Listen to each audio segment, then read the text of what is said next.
Okay, welcome to another installment of Comparative Reasoning. I'm your host, Sedrik Cannady, and joining me is Sidra Owens, author of A Haven Amidst Perdition, after a few good book readings and such. But I wanted to bring this up. It's still early. It's 7:40 p.m. It's Wednesday, and Sidra's so tired. It's been a rough couple of weeks for her. And I want to bring up something. Let's see if I can bring her out of this tired state. This is about how Republicans, or pretty much any conservative, will view socialism, Social Security, proper insurance, things like that. Halloween, Donald Trump Jr. takes his daughter out trick-or-treating. They get lots of candy from probably all their, neighbors, per se neighbors. So he wants to teach her a lesson on socialism. So his idea is he says he's going to take all of her candy and give it to all of those who don't have candy or are less fortunate or could not go trick-or-treating. And there was a picture. I don't have it. I could find it. I'm not going to post it. There's a picture of his daughter looking all sad, pathetic, with a jack-o'-lantern bucket with little to no candy in it.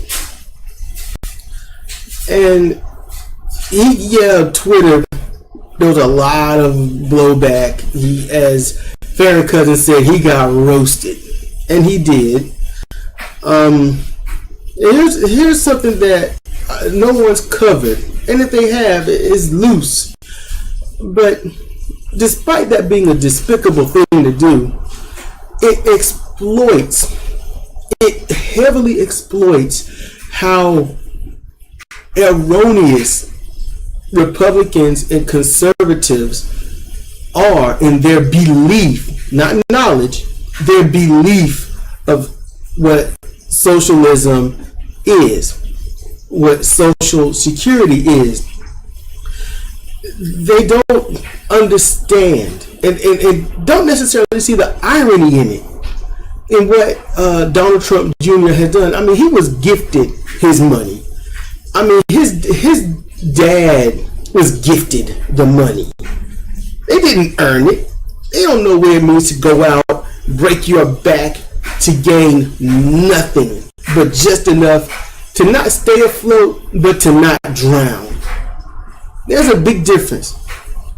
20 and 30 years ago, I'm just trying to stay afloat. But people now, they're not trying to stay afloat. They're trying to not drown. They come up, and what's paycheck? What's that payday like? Is it really that, oh man, we got money, let's take a trip to the Bahamas? How many of you can do that? I got paid this week, my bi-weekly paycheck, and I am going to take a trip to Cancun, Mexico. I'm going to go overseas and visit the pyramids and stay for about a week or a month. And if you can do that when you get paid every 2 weeks? Hell no. So when you got CEOs that get paid monthly, sometimes quarterly, they get paid, I don't know, somewhere in the $20 million. They get paid millions. So this spoon-fed boy takes his daughter out to a place, or places, where people, multiple people go out, buy candy. They all pitch in socially to buy candy so that those who come searching for it to have fun and trick or treat can partake in the joys of said candy. See, that is a form of socialism. It is everyone chip in and everyone benefits. That's how it works.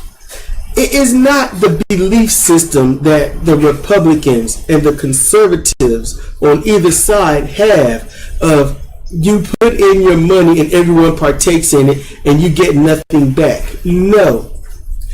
Everyone puts in and everyone benefits equally. And if there are those that have nothing, they've got absolutely nothing, and they're benefiting from everyone else's work or what money they chip into any socialized program, fine. You don't blame the one that's got nothing. You blame the ones keeping that person from having anything. That's who you blame. Sidra and I were on food stamps at one point. Why? Because we barely had anything. I couldn't work. My body broke down to the point I couldn't work. I really couldn't do anything. I couldn't leave the house. I had nothing. Sidra's working alone. We got a kid. You know what happens? Bills. And it's not the kid. The kid ain't the problem. Our daughter was never the problem. We found a nice steady rhythm of money for what we earn, well, what Sidra earned, and we would use it accordingly. We had a nice routine regimen of money. Problem is, when you have all these other bills, you know, where you gotta eat, gotta have lights, you gotta have this and that, you gotta have car repair, you have to have new prescription glasses, you gotta have medication, you need new clothes because the ones you got so many holes in it that you need something new. You can't hide the holes anymore. You can't sew them up and have them look good, so you got to get something new. So you break down and you realize you got to get on food stamps. And it was hard for me, easy for her. First time, she's never been on food stamps, but it was hard for me because of the stigma of food stamps. My wires were crossed. That's the problem. Everyone has their wires crossed. And we don't need to have our wires crossed anymore. There's too much information. Google it. And you don't even have to Google. Look around you. Just look around. It's obvious. People are hurt. They're starving. While corporations get wealthier, everyone gets poorer. And when they get poorer, they need the SNAP program. They need the defined government grants. They need social aid. And when everyone puts in and those that got nothing benefit from it, you don't blame those who got nothing. As I said earlier, you blame the ones making sure that they've got nothing. That's who you blame. So when Donald Trump Jr. takes his daughter trick-or-treating in a social setting and socially takes advantage of everyone else's hard work and money, and they worked. They had to walk, didn't they? Maybe they probably had a golf cart or something. I don't know. But they had to leave home. They had to go out. They had to go door to door and get this candy. So they had to put in some legwork, one way or the other. If it's just going up a driveway, back down, get in the golf cart and go. They had to put in some legwork. And when they get home, what do? They got to sort through the candy, check to see if any punctures have been made in it, or see if the candy has any slices in it or anything like that. And you got to check it. So once you're done checking it, then what's he going to do? Look, let me teach you a lesson. We just socially gained this money.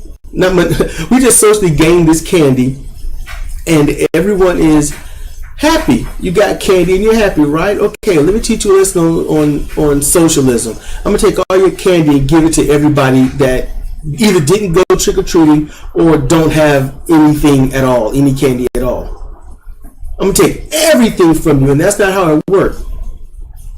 That's not how it worked.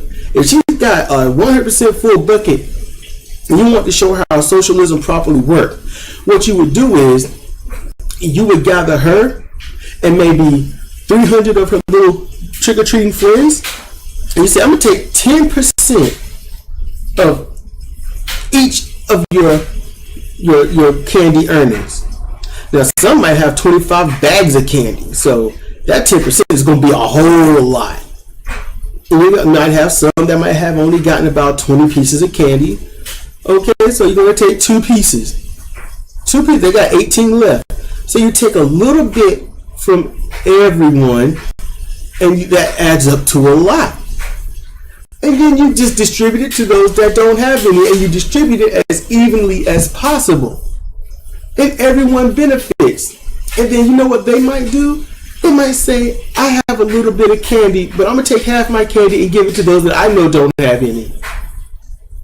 See, that is what you would actually call a trickle-down effect.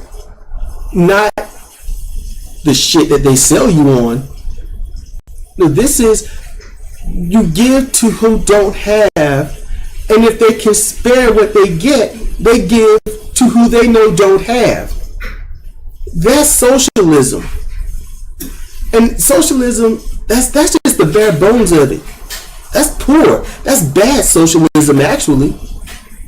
True socialism, everyone makes sure everyone has what they need. Not what they want, what they need, as Fairy Cousin said, to survive. For me, it's what they need to live, because I'm tired of surviving.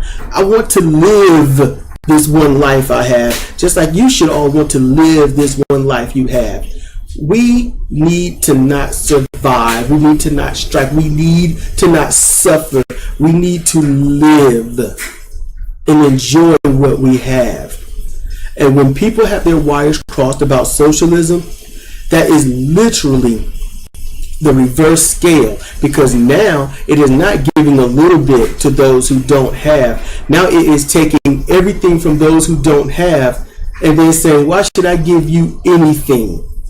Why should I work hard and have my money or my candy go out to any of you who are just lazy, good for nothing freeloaders that just want a free ride?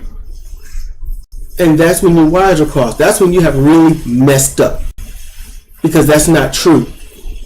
And while you're angry with everyone who has no power getting a quote unquote free ride, you got to think about those oil companies, those banking companies that make billions of dollars, and yet our government gives them hundreds of thousands and sometimes hundreds of millions of dollars in subsidies, welfare, their own SNAP program from all of your hard work. You work so hard and say, watch it, I give you freeloaders anything, while the government says, we don't have to ask that question because we're going to take it from you anyway and give it to those that don't need it. And then say that those that do need it don't get anything because they're not working. When those who are making billions of dollars aren't working, they're just sitting back and reaping the rewards. And no one's thinking about that. Donald Trump Jr.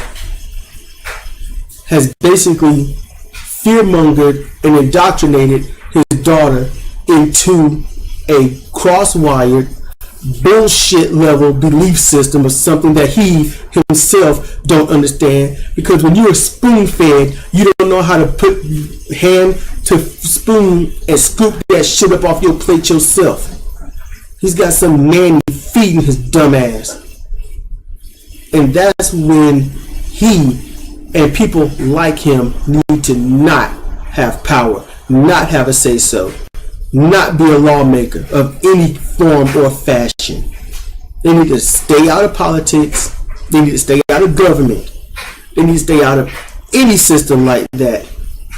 And just stay home, use their silver spoon, and leave everyone else the fuck alone. Because they don't deserve to come from their Mount Olympus. Stay up there by yourself, while everyone down here work to build the mountains, valleys, and streams that flow and keep us safe and alive. You stay on up there by your damn self.